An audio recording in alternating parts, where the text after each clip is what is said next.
내가 내 음성으로 하나님께 부르짖으리니 내 음성으로 하나님께 부르짖으면 내게 귀를 기울이시리로다. 아멘. 만복의 근원이 되시는 하나님 아버지, 오늘도 귀한 하루를 우리에게 허락하심에 감사를 드립니다. 하루의 처음 시간을 주께 드리는 여기 모인 주님의 자녀들의 수고를 받아주시고 오늘 하루도 동행하여 주옵소서. 우리의 심령을 받으시고 주의 전에 모인 주님의 자녀들에게 크신 자비와 은총으로 함께 하옵소서. 감사를 드리며 예수 그리스도의 이름으로 기도드립니다. 아멘. 찬송가 86장 찬송 드리겠습니다. 찬송가 86장입니다.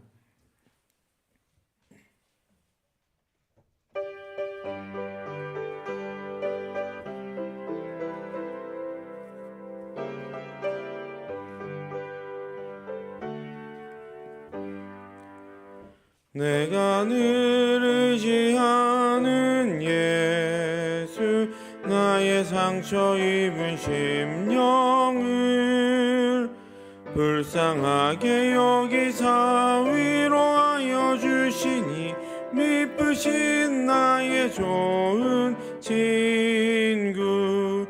내가 의지하는 예수, 나의 사모하는 친구. 나의 기도 들으사 응답하여 주시니 미쁘신 나의 좋은 친구. 주의 손 의지하고 살 때 나를 해할 자가 없도다. 주님 나의 마음을 크게 위로하시니 미쁘신 나의 좋은 친구. 내가 의지하는 예수, 나의 사모하는 친구. 나의 기도 들으사 응답하여 주시니 미쁘신 나의 좋은 친구. 내가 요단강 건너가며 마음이 두려워서 떨 때도 주가 인도하시니 어찌 두려워하랴. 미쁘신 나의 좋은 친구. 내가 의지하는 예수, 나의 사모하는 친구. 나의 기도 들으사 응답하여 주시니 미쁘신 나의 좋은 친구. 이후 천국에 올라가서 모든 성도들과 다 함께 우리들을 구하신 주를 찬양하리라. 미쁘신 나의 좋은 친구. 내가 의지하는 예수, 나의 사모하는 친구. 나의 기도 들으사 응답하여 주시니 미쁘신 나의 좋은 친구. 찬송가 90장입니다. 90장 함께 찬송 드리겠습니다.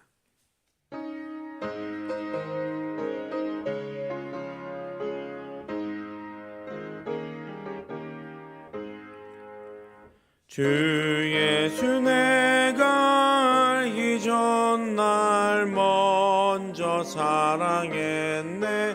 그 크신 사랑 나타나 내 영혼 거듭났네. 주 내 맘에 늘 계시고 나 주의 안에 있어. 저 포도비유 같으니 참 좋은 나의 친구. 내 친구 되신 예수님 날 구원하시려고 그 귀한 몸을 버리사 내 죄를 대속했네. 나 주님을 늘 믿으며 그 손을 의지하고 내 몸과 마음을 바쳐서 끝까지 충성하리. 내 진실하신 친구여 그 은혜 내려주사 날 항상 보호하시고 내 방패 되옵소서.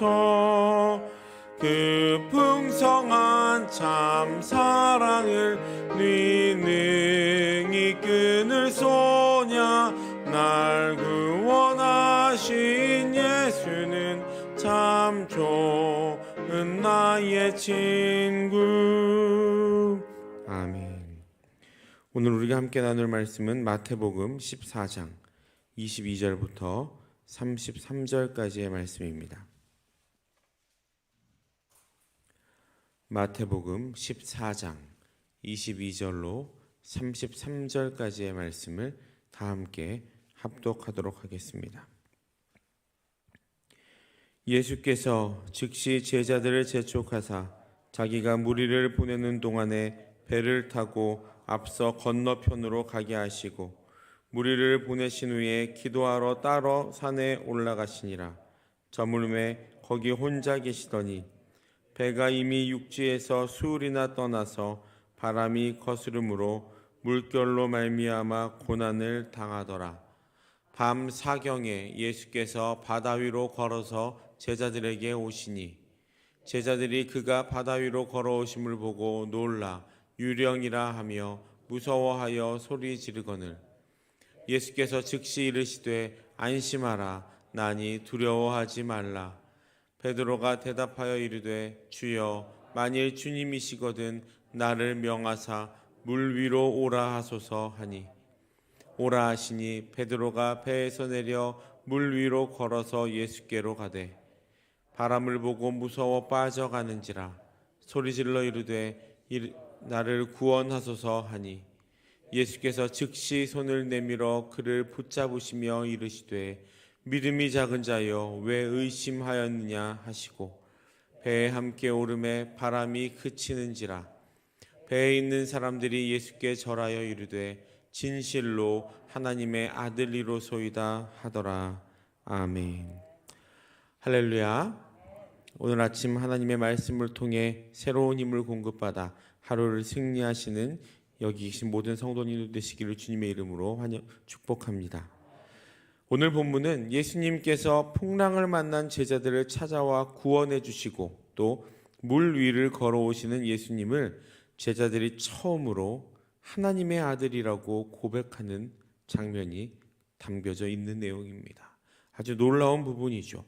예수님의 제자들은 짧지 않은 시간을 예수님과 함께 있었습니다. 그런데 이제 예수님의 시간이 얼마 남지 않은 그때가 되어서야 비로소 예수님을 하나님의 아들이라고 시인한 것입니다.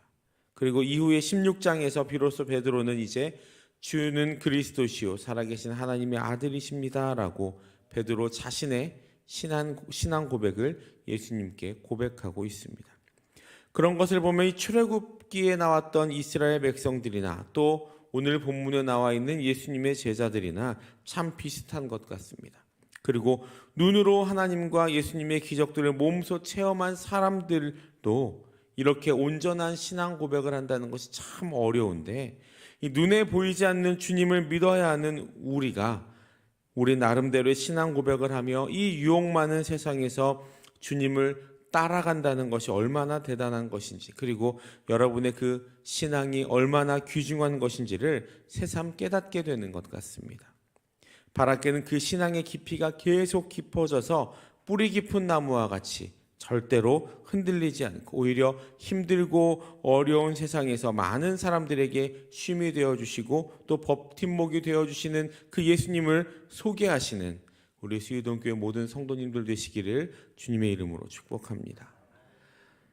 오늘 본문 22절에는 이렇게 기록이 되어 있습니다. 예수께서 즉시 제자들을 재촉하사 자기가 무리를 보내는 동안에 배를 타고 앞서 건너편으로 가게 하시고, 여기에서 볼 수 있듯이 예수님은 오늘 본문 이전 본문에서는 5,000명을 먹이신 오병이어의 기적이 있었는데, 이 5,000명을 먹이신 사건 이후에 제자들을 재촉하시면서 자신이 무리를 보내는 동안에 배를 타고 이 무리들과 떨어지고 건너가라고 말씀을 하고 있습니다.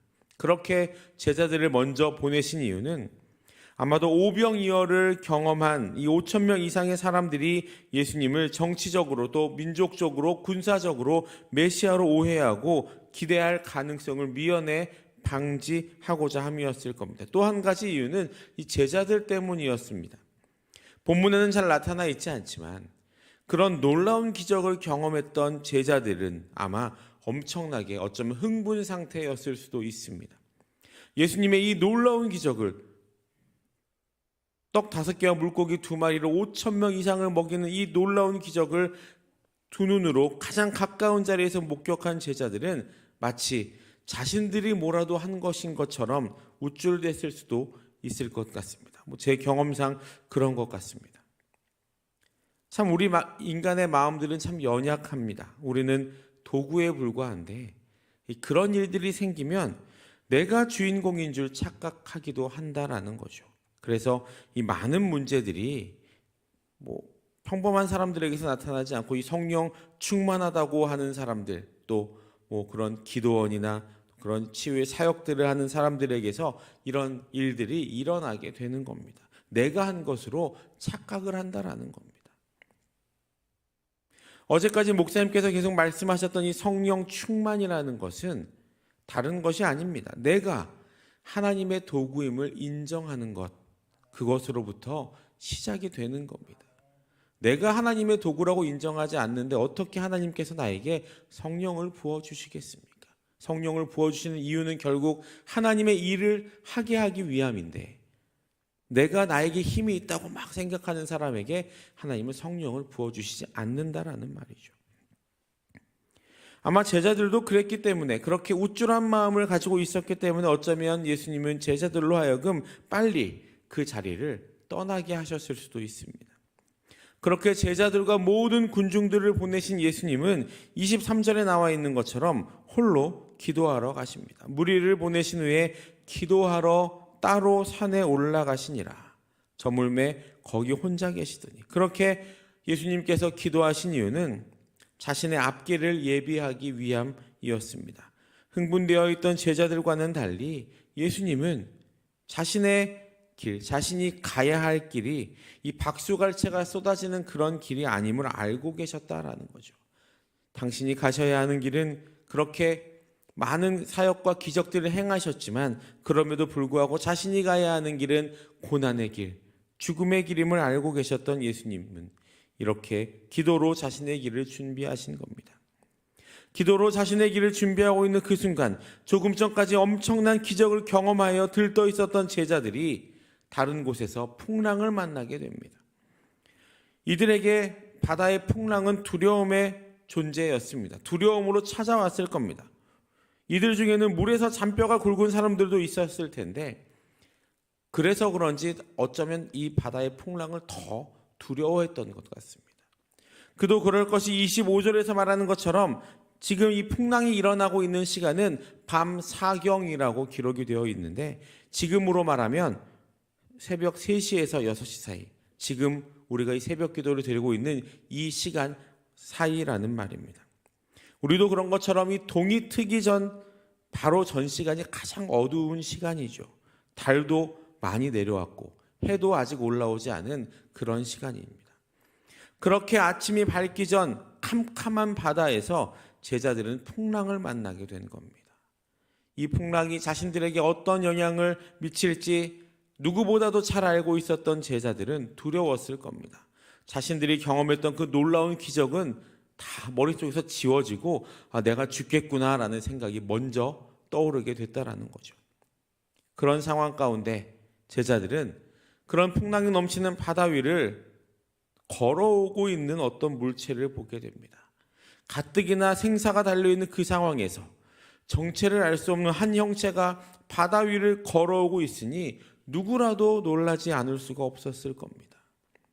제자들도 마찬가지로 뭐라고 이야기합니까? 유령이라고 소리쳤습니다. 이렇게 놀라는 제자들을 본 예수님은 그들의 모습에 실망하시거나 그들을 꾸짖지 않으시고 27절에 나와 있는 것처럼 예수께서 즉시 이르시되 안심하라 나니 두려워하지 말라라고 그들을 안심시켜 주십니다. 예수님의 이 말씀이 오늘 우리에게 주시는 또 우리가 꼭 붙들어야 할 말씀인 줄로 믿습니다. 우리와 함께 하시는 임마누엘 하나님 예수님으로 말미암아 우리는 어떠한 상황 속에서도 두려워할 필요가 없다라는 겁니다. 그분은 두려워하고 있는 우리에게 즉시 찾아오시며 즉시 우리의 마음에 안심하라 나니 두려워하지 말라라고 말씀해 주시는 분이기 때문입니다. 그렇게 바다 위를 걸어오고 있는 물체가 예수님인 것을 알게 된 베드로는 예수님에게 이렇게 소리칩니다. 주여, 만일 주님이시거든 나를 명하사 물 위로 오라 하소서. 그리고 예수님의 오라는 대답을 들은 베드로는 예수님의 명령에 순종하여 배에서 내려 물 위를 걷게 됩니다. 참 놀라운 기적이죠. 하지만 넘실대는 풍랑이 두려웠던 베드로는 이내 물 안으로 빠져들게 됩니다. 베드로의 이 모습을 보면서 우리는 참 안타까워하면서도 또 그의 모습에서 우리의 모습을 발견하게 됩니다. 우리는 호기롭게 예수님을 따르겠다고 결단하고 또 달려가다가도 금방 넘어지는, 조금의 걸림돌만 있으면 금방 넘어지는 연약한 존재들입니다. 그리고 그렇게 넘어지면서 역시 나는 안 되는구나. 내가 무슨 능력이 있다고 그렇게 하겠어 하면서 마음으로 한탄하며 또 자신을 탓하고 자괴감에 빠질 때가 참 많이 있습니다. 그런데 그렇게 두려움에 빠져드는, 물에 빠져드는 베드로에게 예수님이 또 어떻게 하십니까? 즉시 손을 내밀어 베드로를 붙잡아 주십니다. 우리가 잘 알고 있는 것처럼 예수님의 제자들은 당시에 어떤 특출난 재능을 가진 사람들은 아니었습니다. 또 특출난 가문, 또 특출난 배경 이런 것들을 가지고 있는 사람들은 아니었습니다. 오히려 사회적으로 또 배경적으로 낮은 계층의 사람들이 이 예수님의 제자들이었습니다. 그리고 인간적으로 연약한 사람들일 뿐이었습니다. 그들은 언제든 넘어질 수 있고 언제든 믿음이 흔들릴 수 있는 사람들이었습니다. 우리처럼 말입니다. 제자들이라고 뭔가 다른 사람에게 없는 무언가가 있는 사람들이 아니었다라는 말입니다. 뭔가 특별해서 예수님이 그들을 세우신 게 아니고 오히려 아주 평범해서 어쩌면 남들보다 더 뛰어난 것이 없어서 그들을 예수님은 제자들로 택하신 것일 수도 있습니다. 우리도 마찬가지로 참 연약한 존재입니다. 우리의 사회적인 위치나 지위에 상관없이 말입니다. 그렇기에 사나운 풍랑과 환경에 제자들이 그랬던 것처럼 어쩌면 더 많이 우리도 쓰러지고 넘어지고 믿음이 흔들리고 내 눈앞에 있는 상황에 두려워하여 바다 속으로 빠져들어갈 때가 있습니다. 내 앞에 문제들이 계속해서 몰려올 때면 더더욱 그렇죠. 하지만 우리가 넘어짐과 두려움으로 낙심할 필요가 없는 이유는 우리 인생에 찾아오는 모든 두려움은 오직 예수님을 바라보고 나아갈 때 이겨낼 수 있기 때문입니다. 아무것도 안 하는 사람은 어쩌면 두려움도 없을 수 있습니다. 하지만 예수님을 보고 바다로 한 걸음 내딛었던 베드로였기 때문에 두려움을 겪었던 것처럼 우리도 예수님을 보고 한 걸음을 나아가야 비로소 우리에게 두려움이 찾아오고 또 그 두려움 가운데 손을 내밀어 주시는 예수님을 경험할 수 있게 되는 것입니다. 그렇게 제자들을 안심시키신 예수님께서 배에 오르시자 신기하게도 모든 것이 잠잠해집니다. 언제 그랬냐는 듯이 말입니다. 그리고 그 일을 경험한 배에 있던 모든 사람들은 33절과 같이 이렇게 고백합니다. 진실로 하나님의 아들이로소이다. 앞에서도 말씀드렸듯이 그 전까지 예수님이 어떤 기적과 어떤 이적을 일으켜도 병자를 고치고 또 귀신을 쫓아내고 그런 놀라운 기적과 이적을 일으켜도 제자들의 입에서 한 번도 나오지 않았던 그 고백이 자신들의 생명의 문제가 해결되자 터져나오기 시작한 겁니다. 사랑하는 여러분, 오늘도 인생의 시험, 고난 때문에 또 삶의 어려움 때문에 고통받고 계시다면 우리는 즉시 우리 앞에 계신 예수님을 바라보아야 합니다. 이제 코로나의 제한 조치들이 다 사라지고 우리에게 예배의 자유가 허락되었지만 모든 것이 정상화되기 위해서는 아직도 우리가 넘어야 할 산들이 남아 있습니다. 하지만 그런 상황에서 나는 오는데 너는 왜 오지 않느냐? 나는 예배 드리는데 너는 왜 오지 않느냐? 믿음이 작구나라고 남을 비판하고 비방하고 판단하기보다는 이 어려움 상황 가운데에서는 우리가 먼저 눈을 들어 예수님을 바라볼 수 있어야 합니다. 그럴 때 예수님은 즉시 우리에게 손을 내밀어 주시고 즉시 우리를 그 어려움에서 인도해 주실 겁니다. 그리고 바로 그때 우리는 살아계신 예수 그리스도를 하나님의 아들이라고 고백하는 은혜를 경험하게 될 것입니다. 제자들은 오늘의 사건 속에서 비로소 예수님을 하나님의 아들로 고백하고 있습니다. 예수님은 제자들을 구원하시는 분입니다. 실패한 베드로를 구원하시는 분입니다. 실패해서 물에 빠질 때 구원을 외칠 수 있는 대상은 오직 구원자 예수 그리스도밖에는 없습니다. 인생의 배가 풍랑을 맞아 뒤집어질 위험에 처해 있다면, 우리의 신앙이 흔들리고 우리의 신앙이 물에 빠져가고 있다면, 칠흑 같은 어둠 속에서 갈 바를 알지 못하고 헤매고 있다면 우리는 오히려 그 안에서 희망을 발견할 수 있어야 합니다. 왜냐하면 그렇게 어두움이 지나고 난 후에 비로소 태양이 뜨는 것처럼 풍랑을 잠잠하게 하시고 즉시 손 내밀어 주시고 빛이 되어 주신 하나님의 아들 예수 그리스도의 임재를 비로소 경험할 때이기 때문입니다. 오늘 하루 우리의 구원자 되시는 예수 그리스도를 우리의 어려움 가운데에서 부르시며 그분을 풍성하게 경험하시는 하루 되시기를 간절히 소망합니다. 바라기는 우리에게 계속해서 몰려오는 시련과 어려움을 통해 우리와 언제나 동행하시는 예수 그리스도를 경험하시며 그 어려움에 억눌리고 그 어려움에 우리의 생각과 우리의 모든 자신감과 이런 것들을 포기하지 마시고 그 어려움 뒤에, 어려움 안에 함께하고 계시는, 지금도 손 내밀어 주시고 지금도 우리의 손을 붙들어 주시는 그 예수 그리스도를 경험하시며 제자들의 고백처럼 하나님의 아들입니다, 당신은 정말 하나님의 아들이십니다 라고 고백하시는 오늘 하루가 되시는 또 저와 여러분들 되시기를 주님의 이름으로 축복합니다. 기도하겠습니다. 사랑과 은혜의 주님, 감사를 드립니다. 부족하고 모자란 저희들을 주님의 자녀로 삼으시고 또 주님의 백성으로 이 땅 가운데 우리를 세우시고 불러주시니 감사를 드립니다. 하나님, 우리는 참 연약한 백성이기에 매 순간 넘어지고 또 매 순간 베드로처럼 물에 빠질 수밖에 없는 존재들임을 고백합니다.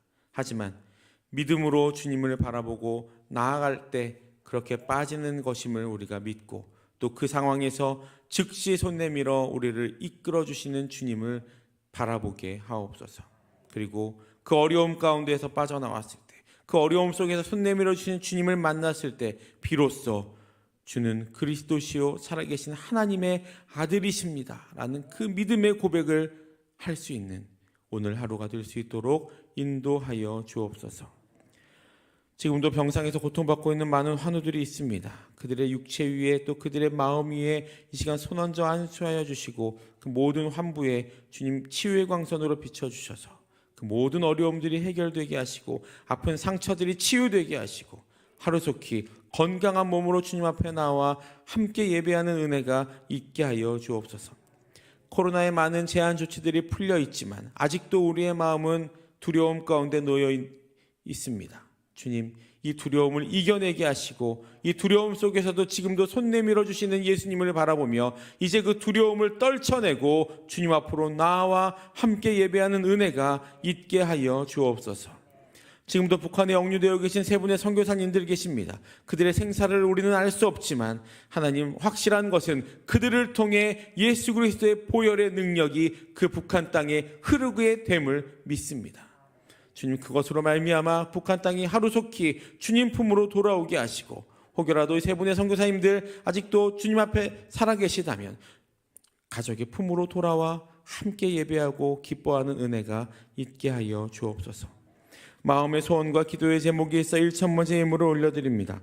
281에서 283번째, 37에서 38번째, 593번째의 믿음의 예물을 받아주시고, 마음의 소원과 기도의 제목이 하나님의 때에 하나님의 방법으로 아름답게 응답되는 은혜가 있게 하여 주옵소서.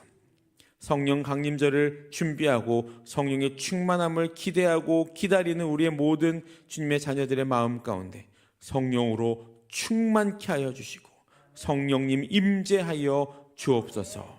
감사를 드리며 이 모든 말씀 예수님의 이름으로 기도드립니다. 아멘. 주기도문 하시겠습니다. 하늘에 계신 우리 아버지, 아버지의 이름을 거룩하게 하시며 아버지의 나라가 오게 하시며 아버지의 뜻이 하늘에서와 같이 땅에서도 이루어지게 하소서. 오늘 우리에게 일용할 양식을 주시고 우리가 우리에게 잘못한 사람을 용서하여 준 것 같이 우리 죄를 용서하여 주시고 우리를 시험에 빠지지 않게 하시고 악에서 구하소서. 나라와 권능과 영광이 영원히 아버지의 것입니다. 아멘. 각자의 기도 제목으로 기도하시겠습니다.